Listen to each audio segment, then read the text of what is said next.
Ladies and gentlemen, welcome to the main event.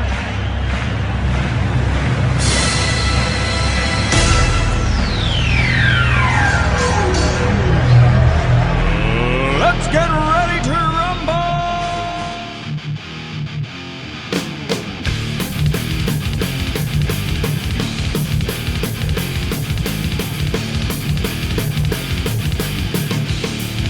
And that's right, everybody. Welcome back to another edition of the Best Seat in the House podcast. I'm your host, Rob Cramer, as always, joined by my co-host, Daniel Bobo Kurlan. And Dan, how you doing today, buddy? Doing good. I watched that Rangers game. I had recorded my DVR, so I watched it after work, and that was such a great win by the Rangers. I cannot express how enthusiastic I was with that watching that game. Yeah, man. Of course, also we continue. got breaking news that was traded. Yes, that's right. Ryan Reeves, the Rangers enforcer, a guy that a lot of other teams had to keep an eye on if you wanted to start messing with the Rangers and screwing with these guys on the ice. Ryan Reeves is always waiting around the corner. Well, unfortunately, that's not the case anymore, as the Rangers traded Reeves to Minnesota in exchange for a fifth-round draft pick in I think 2 years. And the thing about that trade, as you know, also as you mentioned, that game last night, awesome. They were down 2-0 in the first, came back, put up 3 goals in the second, go on to win the game 5-3. But the fact of the matter is that unfortunately, Ryan Reeves has been struggling to get in the lineup lately. They've really taken to playing Julien Gauthier on that fourth line. And I think he's fit in really well down there with Ryan Carpenter and Sammy Blais on the left wing. And, it just seemed that a guy like him who, and let's put this in, let's put this out there too, that the Rangers didn't just dump Reeves. He actually requested a trade. While they were in LA over the weekend, he requested this trade. And I don't blame him. The guy wants to play. He's been getting scratched a lot lately. And it's a big cap dump for the Rangers, which by the way, a lot of people don't really understand how the cap works in the NHL now, is that you gain cap space for every bit of cap space that you don't use per day in the NHL season. So, you might start off November with $200,000 worth of cap room, but if you manipulate that right, you can have around $1 million or so worth of cap room to make trades by the time the trade deadline rolls around. For the Rangers, it's even more than that now, getting the $1.7 million off of Ryan Reeves' contract and having that fully picked up by Minnesota means the Rangers can have almost $6.5 million of accrued cap space. Which is a really big thing that gives you a lot of flexibility. What's your thoughts on this Ryan Reeves trade right off the bat, Dan? I mean, it stinks because I know we all liked Reeves. We all loved hearing him scream, "Release, Shesty, release us." This past playoff run, it hurts to let him go. But what do you think? I think it may have been a move that may have been needed to be made. He was just on a team that there wasn't really any room for him. So as sad as it is, it kind of had to be done. Unfortunately, it's how it is. And hopefully that makes this a little easier for us come the trading deadline down that stretch run. Yeah, you're absolutely right, man. And the Rangers, they're starting to pick it up, a little bit more lately. 4-1-1 in their last 6 games.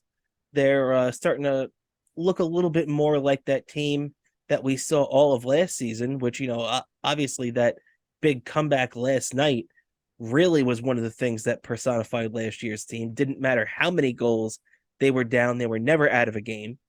And yeah, the Rangers picked that up last night. They improved to 10-6-4 on the season.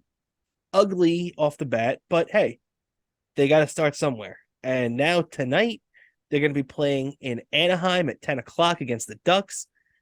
A big game for the Rangers to go into this weekend on a high note. Then after Thanksgiving, the last couple of years, the Rangers have been playing these day games with Boston on the Friday following Thanksgiving. That's not the case this year. They have off on that Friday, but they are playing a day game the following day on Saturday, the 26th, against Edmonton at home. So, an interesting couple of days here for the Rangers. How you feeling going into this game tonight? I have to double check right now. I don't think a goaltender has been named, but it looks like they're probably going to roll with Halak tonight, right? What do you think? I feel confident about this team. Hopefully, we could sweep Southern California. I kind of had to admit, if I was in the stands, I would probably do the whole East Coast gang sign after the win. Yeah, yeah, I could definitely get that. I could definitely understand that the whole East Coast West Coast thing. We got the that going on over here, and I haven't seen a goaltender announced for tonight, but you have to assume it's going to be Halak, right? Yeah, I assume it's going to be Halak and hold my breath. Yeah, I understand. I don't want to crap on Halak because outside of his first couple of appearances, which were dreadful, his last couple of appearances have been pretty good, but the team just really hasn't scored for him. So I don't want to take too many shots at him. I was not happy when the Rangers signed him. I've not been a fan of Yaroslav Halak in his career. But hey, he's the backup goalie. You don't want to wear Shesterkin out too much early, especially on the West Coast now. There's no reason to play him back to back, so they're probably gonna stick Halak in there and try to get him his first win tonight. And let's just hope by the time everybody's seeing this on Thursday that Yaroslav Halak has secured his first victory in a Ranger uniform. But who knows about that? One more thing before we move on from hockey too. I want to give a tip of the cap, man, to the Devils. How good have the Devils been this year? I can't believe that they're going for 14 in a row tonight. They've won 13 games in a row right now. They are just on absolute fire right now, clicking on all cylinders. What do you think? Do you think this is just an anomaly that they're just starting off hot, or do you think these Devils are legit and that they're going to be in it until the end? I just have a feeling they're gonna be in contention. I don't know. I have a feeling they're gonna be in contention, but I have a feeling we're gonna cross paths with the Rangers, and the Rangers are gonna cross paths with the Devils in the playoff series, and I just have a feeling we're gonna end up beating them in a very highly contested playoff series. That's what I feel like is happening, setting up for this year. That's gonna somehow we're gonna have to face them during the playoffs. I hope so. That would be real nice to get that revenge, like you mentioned, after we, got unceremoniously knocked out of the playoffs in Game 6 of the Eastern Conference Final in 2012, which is crazy to think that was 10 years ago. But Yep. yeah, Ranger fans haven't forgot that, though, right? That was well, for one thing. Besides that being a tough playoff series, a tough playoff series that I was bummed out at the outcome. It was an interesting little thing the Rangers did during that playoff series. I had ended up somehow getting a hold of tickets to Game 3 in Newark, right? But the Rangers did some weird promotion for fans going to that game. If you had a ticket to the game, you were invited to take part in what was probably one of the most unusual flights. And let's face it, it's probably faster than taking Jersey Transit to get to the Prudential Center. But they decided to invite a bunch of fans on a flight from LaGuardia Airport to Newark Airport, then bus to the then bus to the Prudential Center for the game, right? Then they gave those fans that took part in it. You had to sign up for this free online. Then you would sign up for. Then they would put you on a bus back that would drop you off from New Jersey to somewhere by LaGuardia Airport, and that was a. And I just had one. I just had one of my friends pick me up to go home from there. But that was an unusual thing he did, Wow, very cool. I and I it hadn't was even heard about that. yeah, they actually did that. That had to be the weirdest experience going from on a flight from LaGuardia to Newark, but it was Yeah, not to free. me. Wondered if that what that would. I don't know. I would kind of wondered what that how weird that would be going from one airport in the city in New York air to another. But so I got to know what that was like. Wow, that's awesome, man. So I did it. Otherwise, I would have been spending money on transportation to New Jersey to go to the Prudential Center. I would have normally taken New Jersey Transit, but as I saw they were doing this and they want to get as many Ranger fans on the thing as possible, I did it. It was an interesting experience. Let's put it this way. Yeah, I could definitely see that, man. And as we move on from hockey, I do want to say one last thing too. We're talking about our New York Rangers. As you can see from my shirt, I am wearing a Green Ranger Power Ranger shirt tonight. It's just in memory of Jason David Frank, the actor who portrayed the Green Ranger on the series. He unfortunately passed away this past weekend. So I know definitely myself and Bobo, we definitely want to send our condolences to his family and everything like that, and definitely give a shout out to Jason David Frank, the greatest Power Ranger of all time, right, Dan? That guy was a pretty. He was a pretty cool actor. I mean, the guy was one of the few cast members on the show that did his own stunts. I mean, people realize. That's true. He's a black belt and just a phenomenal martial artist. Such a shame what happened to him. The guy always had time for his fans too. So that's just a shame that he unfortunately passed away. I Yeah, got I got an autograph from him from one of the Comic Cons he went to. I could not pass up a chance to get a signed photo of Jason David Frank when I was there. Like that was like during that time that was like part of my like afternoons and Saturday mornings. That Batman the animated series, X-Men, and of course the Spider-Man series that he had back then, and they also had of course the Animaniacs. You can't forget that. That was like was fire back then. oh yeah, yeah. I mean, we grew up with some pretty good cartoons and entertainment, no doubt about that, man. So, we talked about the Rangers, and I figured that's an easy segue. So I just wanted to give a shout out to Jason David Frank. I meant to mention it on the bonus episode, but I forgot about that. So wanted to give the shout out now. And by the way, a lot of positive reviews from our bonus episode, man. How'd you like doing our little NFL reaction episode there? I I liked it. I mean, I got contacted by some Giants fans that I know said, yeah, that's kind of how we all reacted watching that game. Like it just felt like I nailed how I reacted to that game pretty much. I felt like how every Giants fan I knew all over the world reacted. Even a big fan of ours. I mean, we got to say. I mean, I know they don't do Thanksgiving in where you live, Baron, but you got to wish you a happy Thanksgiving, Baron. All for fan of ours who's all the way in Australia. Absolutely. A great dude. Happy Thanksgiving to Baron and happy Thanksgiving to all our fans. Thank you so much for tuning in. If you're watching this on Thanksgiving, thank you so much even more for spending Thanksgiving with us in a way, right?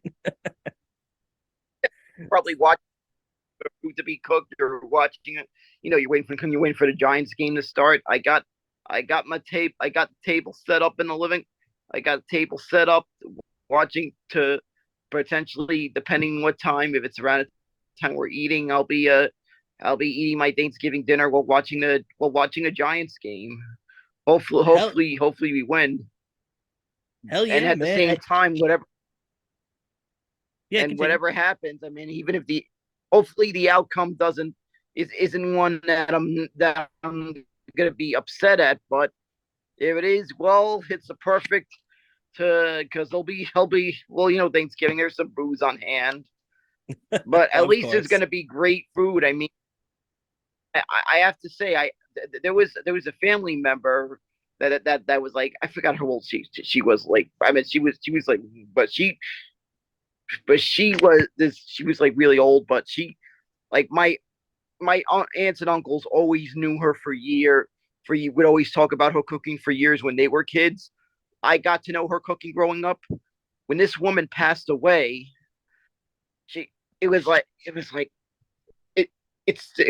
weird that Thanksgiving without her, because like, let's put it this way, the fact that she used to cook, this family member that used to cook a lot, you could imagine Thanksgiving was like her Super Bowl. Yep, that's true. That's And true, man. loves to cook, like that was her Super Bowl. And oh, trust me, that I could I I don't know how to describe it, but let's face it. Every family member I know that can cook, even my mom, even my sister, my grandmother, who thank God still alive. My grandmother's still alive. I mean, I I've lost track of how old she is. She's up there, but my grandmother is still my grandmother is still alive and walking, and it's like I've seen her. I noticed her walk to the supermarket, but she's still around. But every when they cook, I just you just know the food came out good, because it's just that's they cared about their family members. It's just something when when you love the people you cook for, the food just hits different. Am I right?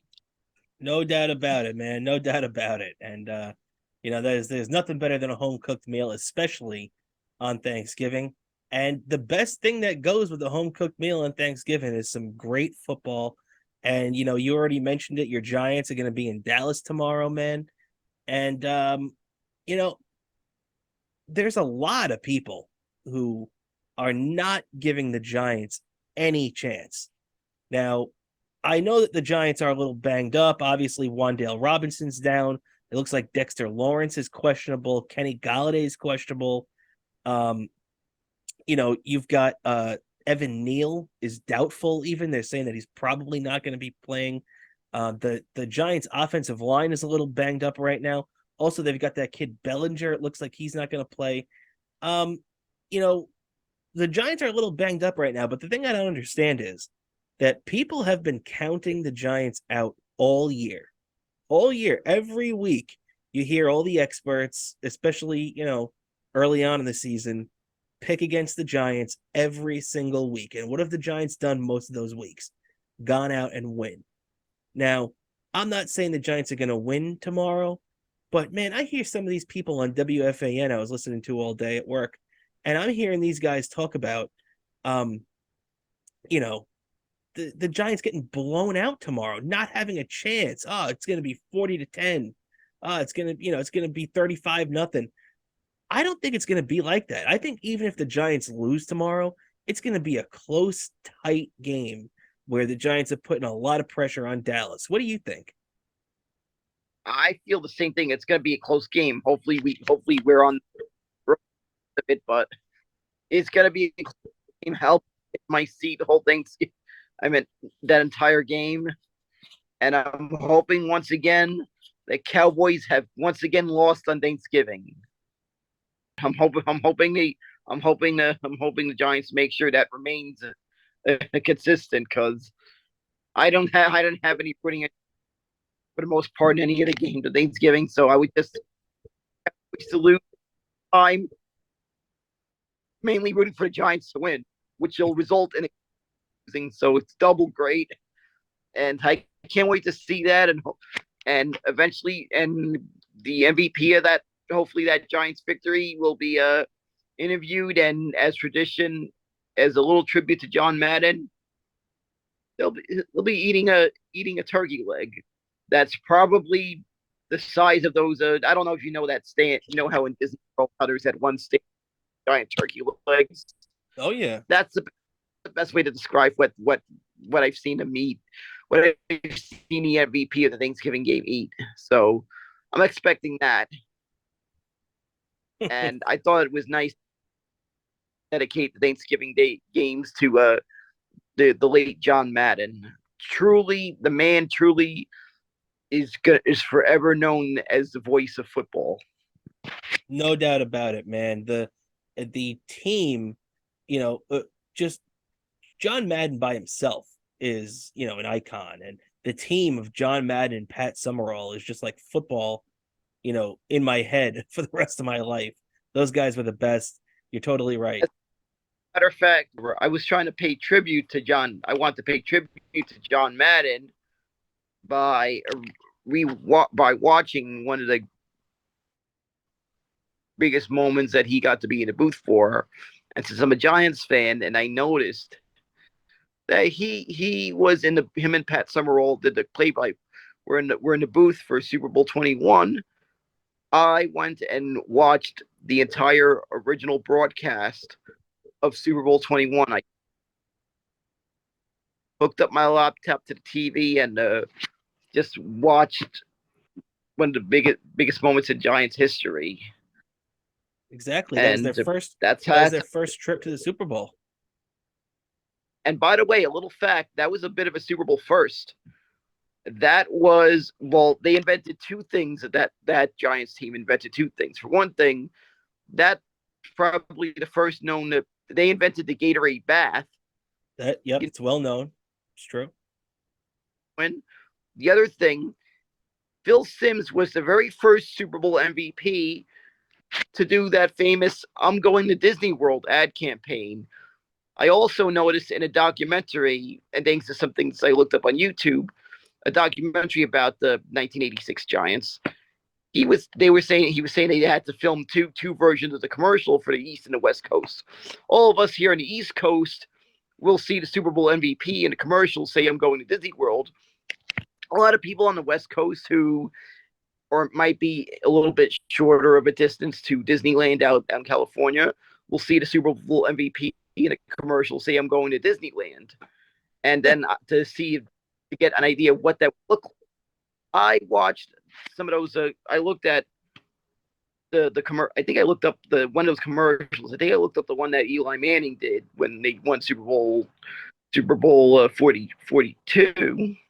When I noticed that two versions of it. The East Coast one that of course, had Disney World, and the West Coast had Disneyland. That's the first time I learned that happened. Well, Phil Simms was the first. Wow, very cool. Very cool. Interesting fact about about that little commercial there, which is very famous, especially in the 80s and 90s. Yeah, but very cool, man. And yeah, so getting back to the game at hand tomorrow, a lot on the line. A lot on the line for the Giants. If they lose tomorrow, their playoff hopes aren't over, but it does make their road a little bit more treacherous. I think that the Giants will find a way to stay in it one way or another. And either way, though, I think that the Giants are still on pretty good ground for a playoff run, right? What do you think about that? Yeah, exactly. Plus, I know some Giants. Plus, I hope the Giants win because I know some Giants fans out of Texas who are eyeing potentially going to that game. So I want to make fans of Texas come big, or will be able to celebrate and just give a big get the last laugh in Cowboys territory. Very true, man. Very true. And before we move on from football, too, there was another big news story that broke today as the Jets have formally, I can't even hear myself say it. The Jets have removed Zach Wilson from the starting quarterback position of the Jets. He's actually not even been bumped down to backup. He's not even going to be dressed on this game on Sunday against the Bears. He's going to be the third string quarterback, not even active. And Mike White, that's right. If you remember Mike effing White from last year, who had been the third string quarterback, he got bumped up to second. Joe Flacco started the year when Zach was hurt. Then he got bumped down to third. It's been a real quarterback shuffle for the Jets this year. And after Zach Wilson's terrible, terrible performance, which we discussed at length on the bonus episode, which you can watch in our archives, Zach Wilson did himself no favors. He didn't take any responsibility, and I think that's the biggest reason why the sentiment changed real quick. I think it came from the clubhouse, probably the locker room leaders with the Jets, and I think that it was just relayed to the coaching staff that this guy has to be taught a lesson, and that lesson is Mike White starting on Sunday against Chicago. Dan, when you heard that news, what was your first thought? It was shocking, but not too shocking because I feel the coaching staff, everyone needed to really make that to really teach him a lesson. Hopefully he learns from this, and the next time he gets he'll get the starting job back. He'll hold himself accountable for this because it needed to happen.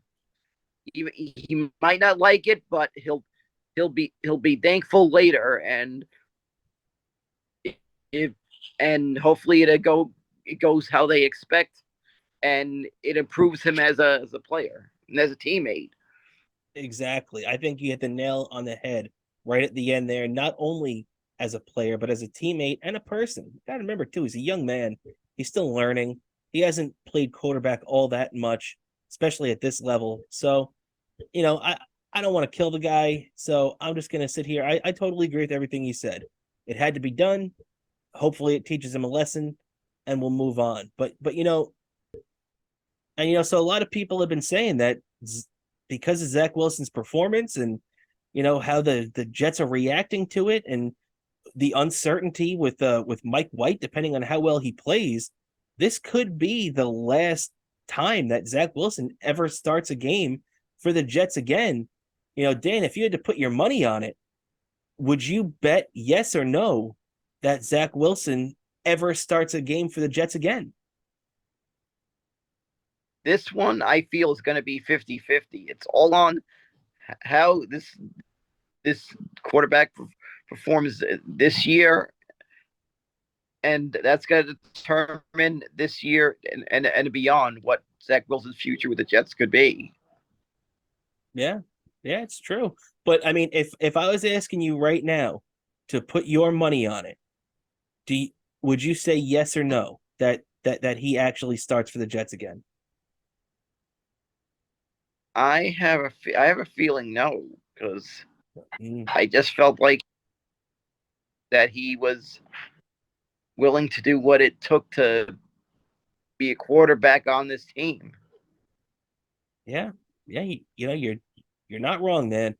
And there are a lot of people who agree with you. I don't know. I tend to lean towards at some point, maybe next year, he'll be given a shot again. But to be honest, if he doesn't get back in somehow this year, it'll be very tough because a lot of people will be saying in the offseason to trade for a veteran. There are plenty of names floating around out there right now. I hear people bringing up Derek Carr from the Raiders because he's a free agent. Lamar Jackson with the Baltimore Ravens right now. He's still in contract turmoil with Baltimore. I think most people think that Lamar Jackson's going to re-sign there and that they're going to figure out a way to get a deal done. But if they don't, that's another option for the Jets. But another one that I really think that I've been thinking about, and it harkens back to Brett Favre coming over from the Jets late in his career. Why not go and explore the opportunity of Aaron Rodgers? And I know it sounds crazy, but so did Brett Favre coming to the Jets. And although that didn't work out too great, hey, 9-7 and missing the playoffs is better than a lot of other Jet years I've seen. So for all the people who want to crap on Favre's tenure for the Jets, I mean, it's not the worst thing we ever saw. Uh, I'd be totally willing to take a shot at Aaron Rodgers. I know Rodgers and LaFleur over there are not on the same page. Their head coach, they might be ready to. They drafted a young quarterback too. They might be ready to make the change to that guy at some point. In the next, maybe even late in this season, but possibly next year too. It makes a lot of sense to me, Dan. What do you think about that? Do you think the idea of Aaron Rodgers coming to the Jets is crazy or a possibility?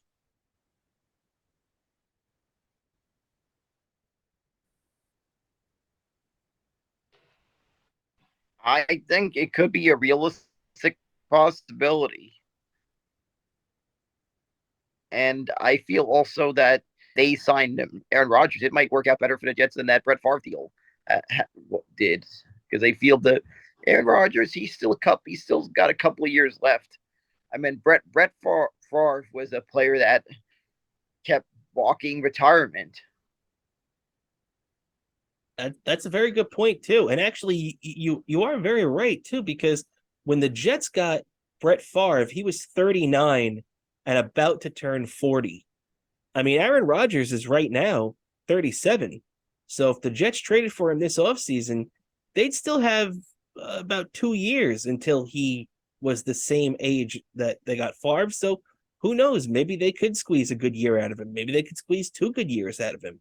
But I'm telling you right now, if the Jets patch up this offensive line a little bit, they have a couple of good building blocks on there right now. If you add another piece or two to that offensive line and you stick Aaron Rodgers behind center, Jets are very, very dangerous. As long as this defense is as good next year as it's been this year, and maybe even better with these kids getting another year to hone their craft. But you're really gonna see the Jets have a lot of offensive weapons right now that are falling by the wayside. I mean, CJ Uzma, the tight end they got from Cincinnati, barely sees any offensive action. Tyler Conklin, tight end they got from Minnesota. They spent big money on these two guys, and they just, Conklin gets some playing time. You never see Uzma, but neither of them play as much as they should, especially with a young kid like Zach Wilson who needs that safety net.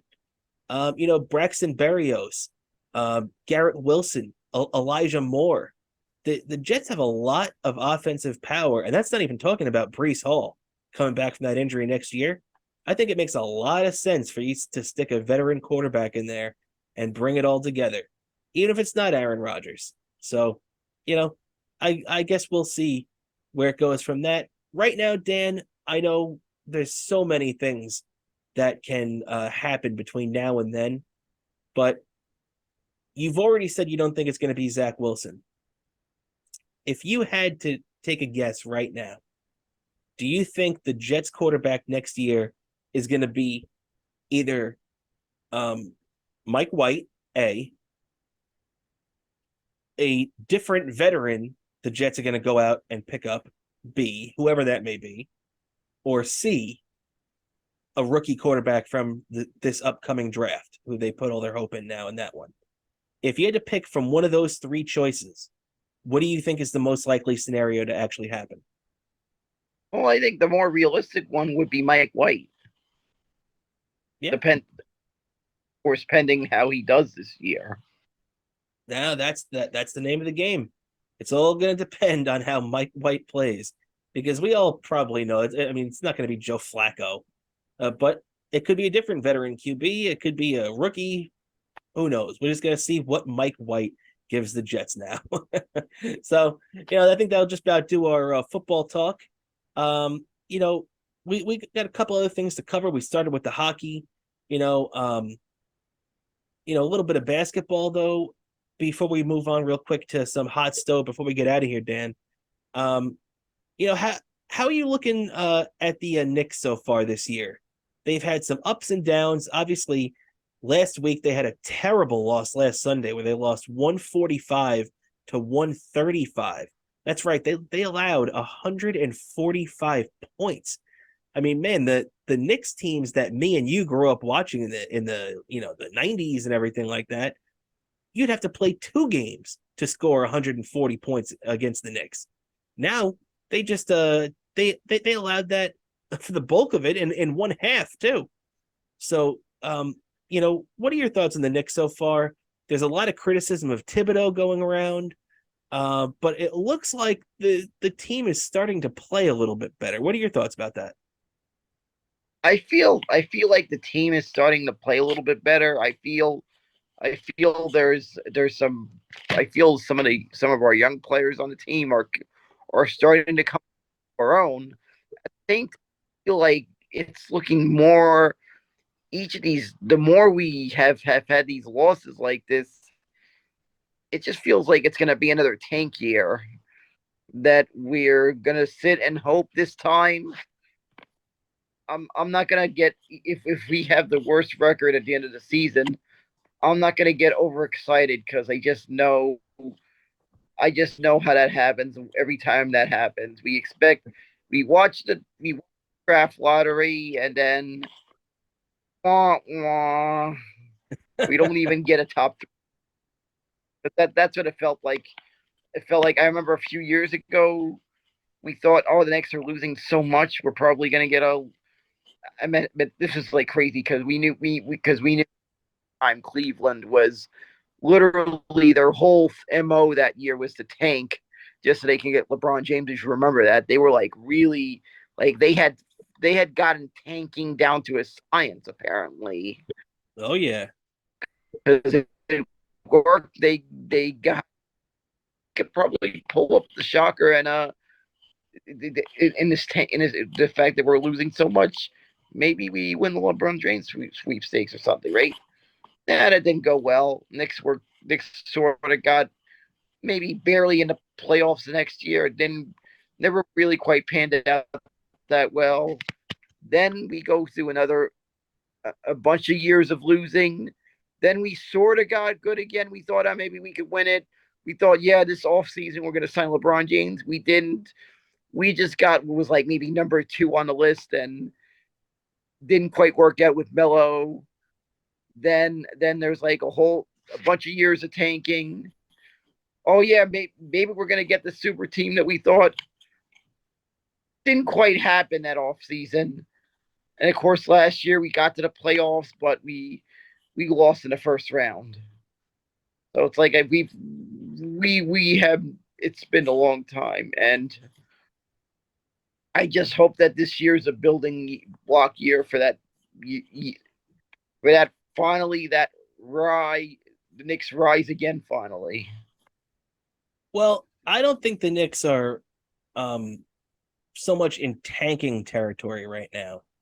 I think the Knicks are the Knicks to me seem like one of those middle ground teams where they're like a 500 team.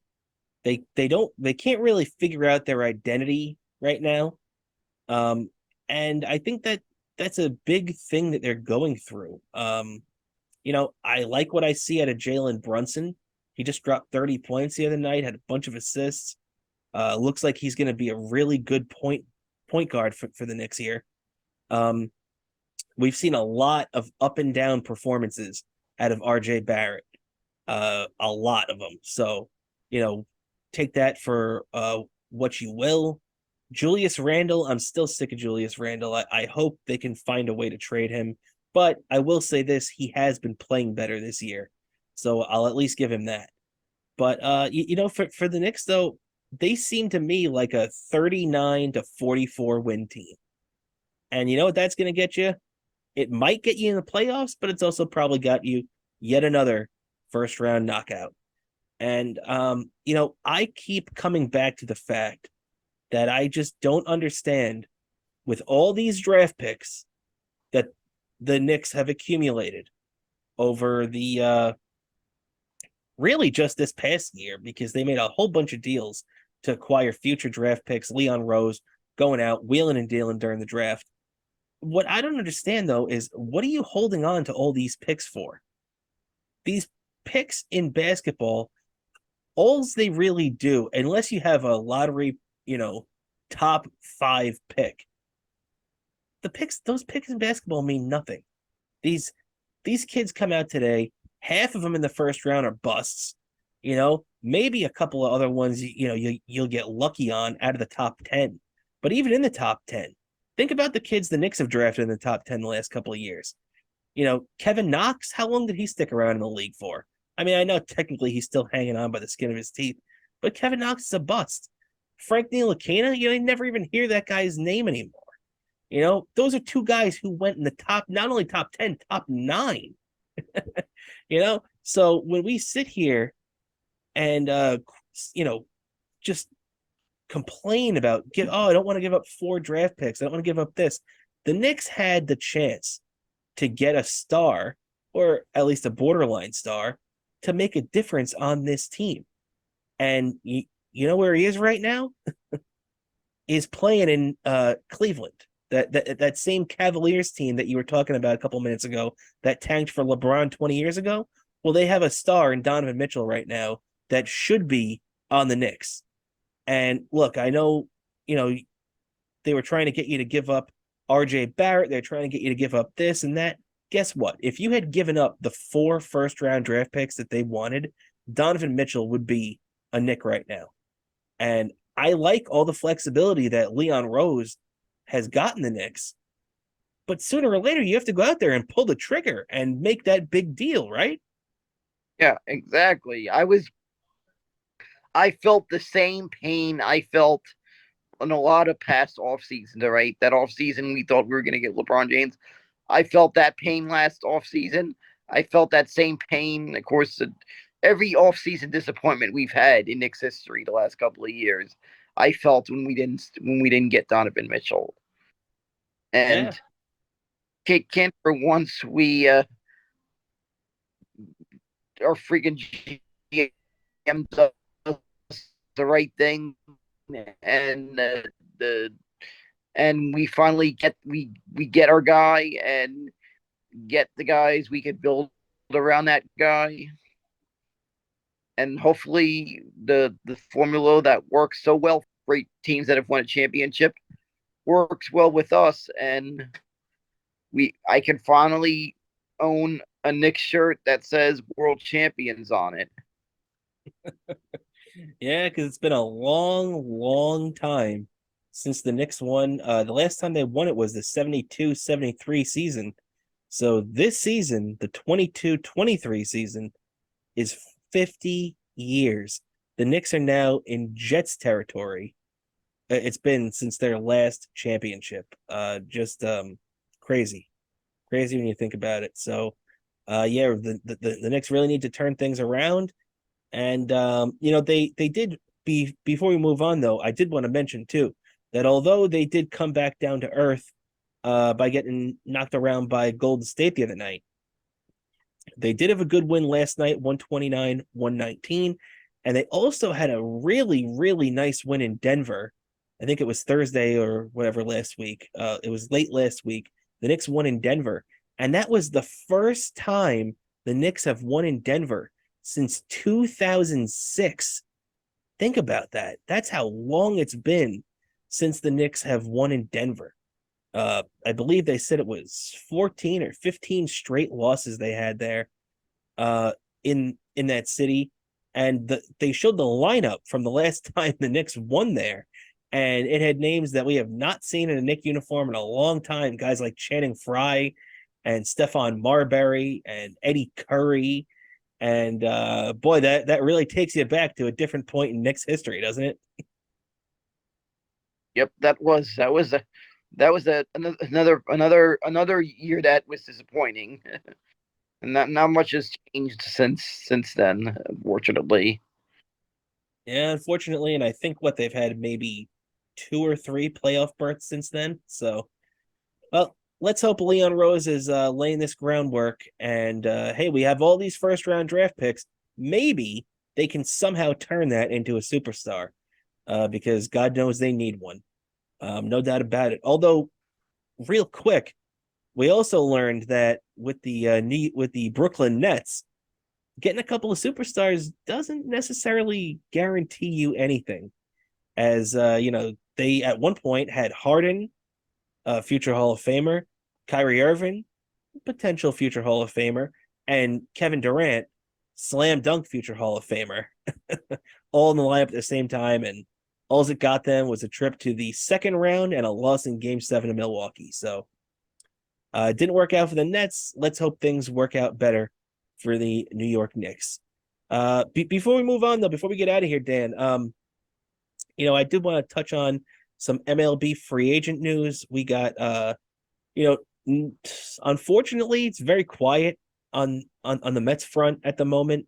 Not much is going on, but the big news of the day is that Aaron Judge is meeting with the San Francisco Giants. He's in the Bay Area right now.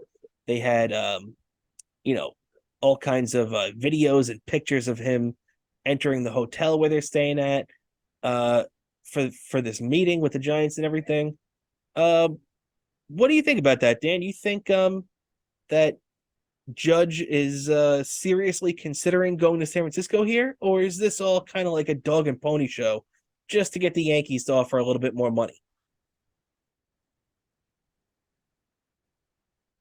I think it's going to be a serious Cisco, and I don't want to be the bearer of bad news for Yankee fans, but it just seems like they're going to have their own version of the Tom Seaver tragedy of 1977 right there.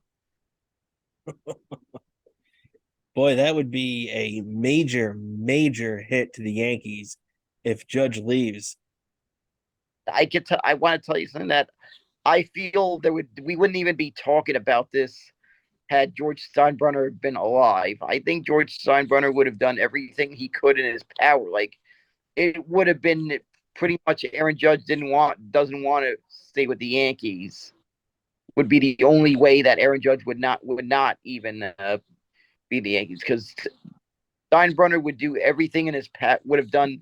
George Steinbrenner, I think, if he were alive, probably would do everything he possible to sign Aaron Judge.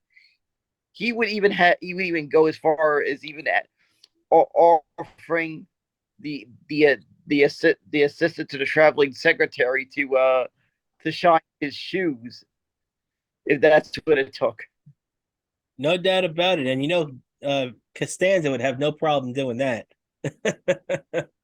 But when it comes to the Yankees too, man, that would be a major hit losing Aaron Judge.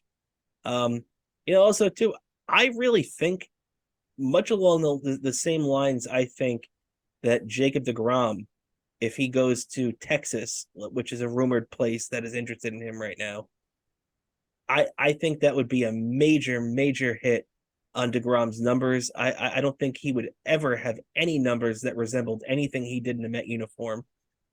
He might still put up decent numbers, and pretty good numbers, but I don't think it would be the overwhelming dominance that we've seen here. And I think the same thing for Judge. If he signs in San Francisco, you think that ballpark is going to be as forgiving as Yankee Stadium is? I mean, come on. That ballpark over there, whatever they call it now, it used to be Pac Bell Park. That's the one I remember, at least. The current name is called Oracle Park, and it's gone through changes. I was like how many name changes. I just always remember, but somehow I've always known my baseball knowledge. I always know the current name of that stadium, but Oracle Park. You're right, and that makes sense because Golden State's stadium is the Oracle too, so that's got to be something. From what I gather, in that part of the country, they're like they're one of the biggest companies based in the area. From what I gather, from some people, from what I know about the Bay Area, but yeah, that's got to be it's a fortunate thing with teams selling their naming rights to sponsors. You don't get your stadium. even if your stadium's around for years, you don't really get to know it by one consistent name. It's not like back in the day, like when we knew Shea Stadium. My mother knew it as Shea Stadium her whole life. I knew it as Shea Stadium from when I was born up until the last season there. Somehow, I don't. I'm glad that. Well, as much as I don't like the Yankees, I do got to respect the Yankees to make sure that they decided that they were going to keep the name Yankee Stadium. I'm also glad that Madison Square Garden, the home of my favorite basketball team, the Knicks, and my favorite hockey team, the Rangers, kept that name, Madison Square Garden, because there's no way you would call it something else. That is true. Those are two venues that cannot sell their names. Yep, exactly. And I'm glad. And part of and a lot. I'm really glad that I know for a while some NASCAR tracks I think had sold naming rights, but then they decided to not do the naming rights for those tracks that did the naming rights anymore. But I'm glad they don't do that, and I'm glad they don't do that in NASCAR. Like I'm glad you'll go to the Daytona International Speedway, and it's known as Daytona International Speedway, and you go to like Charlotte Motor Speedway. I mean, for a while there was a couple of years in the 2000s, but it's but they redid that deal. They got rid of that deal ended, and they decided we're gonna remain Charlotte Motor Speedway. So I'm glad they did.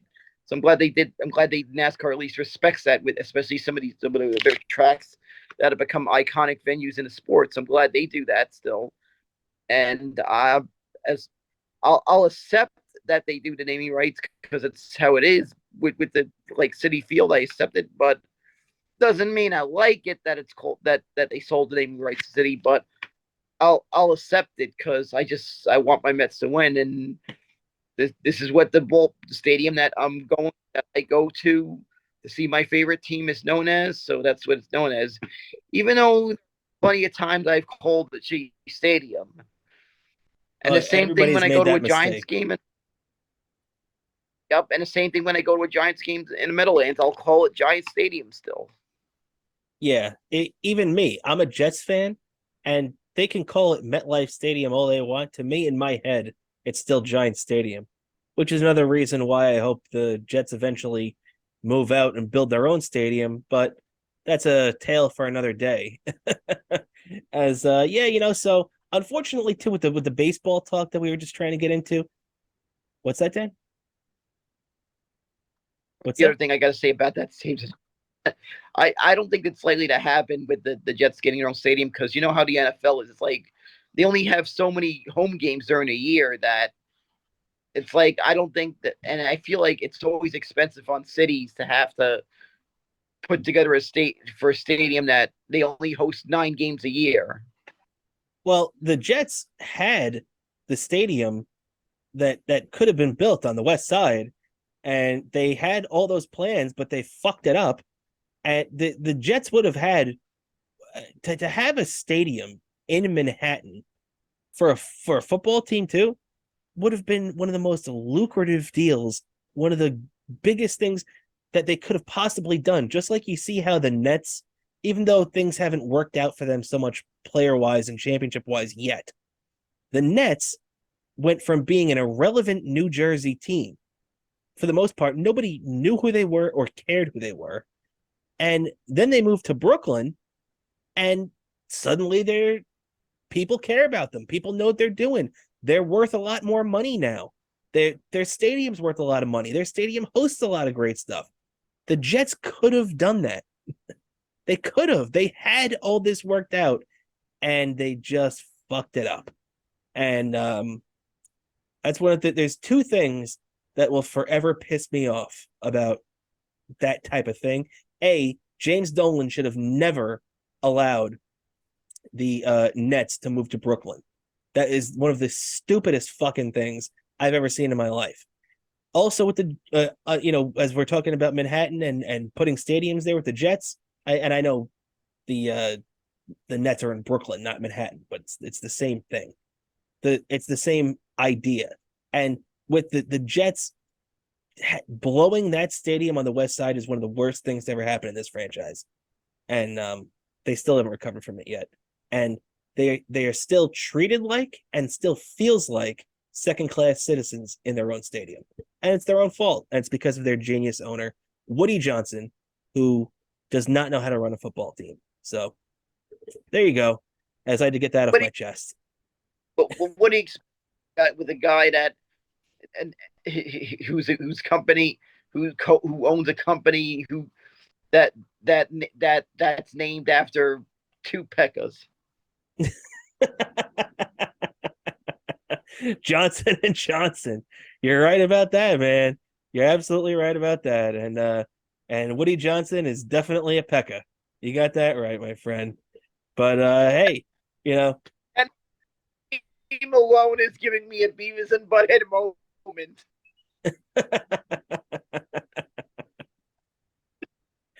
Oh man. But all right, so we're just about running out of time here right now. But before we get out of here, Dan, though, I want to talk about what an awesome appearance you had on the Eastside Dave show, the Davey Max sports program last night. What a hilarious outing. I mean, it was the Thanksgiving special. So also if you want to check that out, I'll put a link to that in the details if you haven't seen it yet. But hilarious stuff, man. Yep, definitely check out that Eastside Dave sports program episode. That was a lot of fun. It of course it's full of a lot of stuff that I pretty much said for the show, because kind of how I do it when I have certain shows I feel fit certain nature and stuff I say, and, and that one I just feel like just go for the craziest stuff I could think of, and it just works very well for that. It does, man. It's showbiz. Little thing I do with Chip Chipperson. I just go with, because Chip Chipperson is like a character, an alter ego. Yep. As a character version of me. That's how I kind of love to do that. I feel just works very well on that show. Similar thing with the Eastside Dave show. I do the East. I'm sorry if I call it Eastside Dave sports program. I'm used to calling it the Eastside Dave.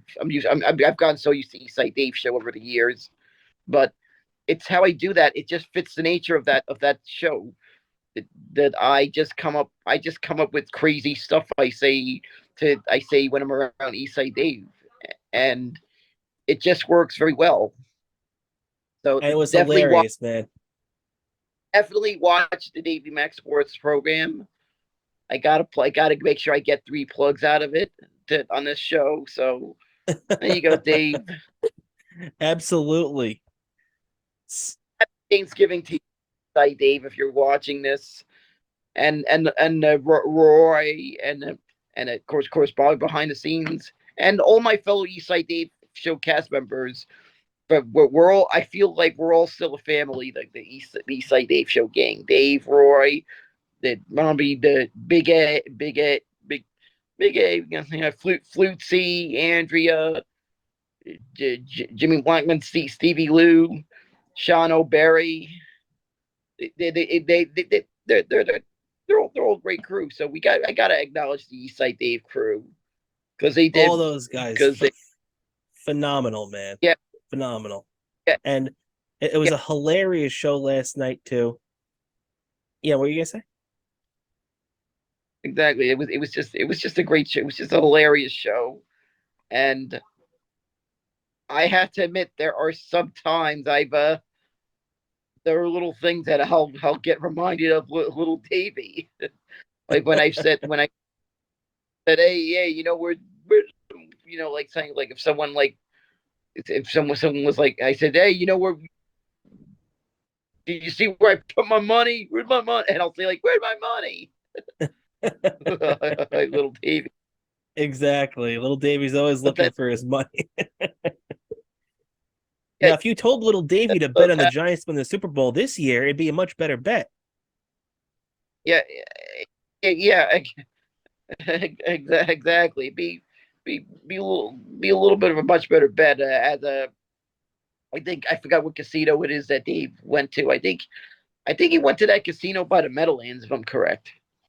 Okay. Yeah, I think he either went there or he went, or I think he bet it. I think it's either there or that casino by Monmouth Park, because I know those are two. I know those two. I know there's like two casino. I know it's one of those casinos that's by a horse racing venue that they place that bet at. Very cool, man. Very cool. Well, that was a hilarious show last night. So if you haven't got the chance yet, please check out the Davy Max Sports program. Like I said, we'll definitely include a link to that show in the description of this episode. So I just want to thank everybody once again for tuning in to a another episode of Best Seat in the House. This is our 38th episode. So just thanks everybody for sticking with us and having a great time just bullshitting about sports with me and Dan here. We both want to wish everybody a happy Thanksgiving, right, Dan? Yeah, exactly. Everybody have a happy Thanksgiving. I'm just thankful for you. I'm thankful you invited me to be your co-host. I mean, I couldn't ask for a better co-host. Thank you so much, buddy. That means a lot to me. And thank you for doing the show with me, man. Me and you always had such a blast talking sports from top to bottom, anything on the list there. So, and I just knew that I just wanted to do a show at you because me and you just we think the same way, and it we just love to bullshit. And definitely like what I have said about the Davy Max Sports program, to hit like and subscribe, because it's free. Same thing with us. Hit like and subscribe. This is a great show. We're giving you this great show for free, and you just have to hit like and subscribe, and you'll help us grow bigger, and maybe can lead to some sponsors calling us. I'm just saying, Exactly. as Exactly. you would say, just saying. Exactly, man. You're 100% right about that. And hey, just like you said, and if you want to like and subscribe to our stuff, check us out on Twitter at bsit_podcast. You can check me out there at my last name, Cramer and Y, and check us out on YouTube. You can subscribe to our stuff, Best Seat in the House podcast, and same name on Instagram at Best Seat in the House podcast. And Dan, before we get out of here, give yourself a couple of plugs. Sure, of course. Also, you can follow me on Twitter, Bobo103NYC, Instagram, Bobo718DK, and Daniel Kurlan on YouTube. Plenty of Bobo content. I get the ton works. Also, happy Thanksgiving, everyone. Happy Thanksgiving, everybody. And once again, thank you for sticking around with us here on Best Seat in the House podcast. As always, I'm your host, Rob Cramer. This is my co-host, Daniel Bobo Kurlan. We'll catch you next week.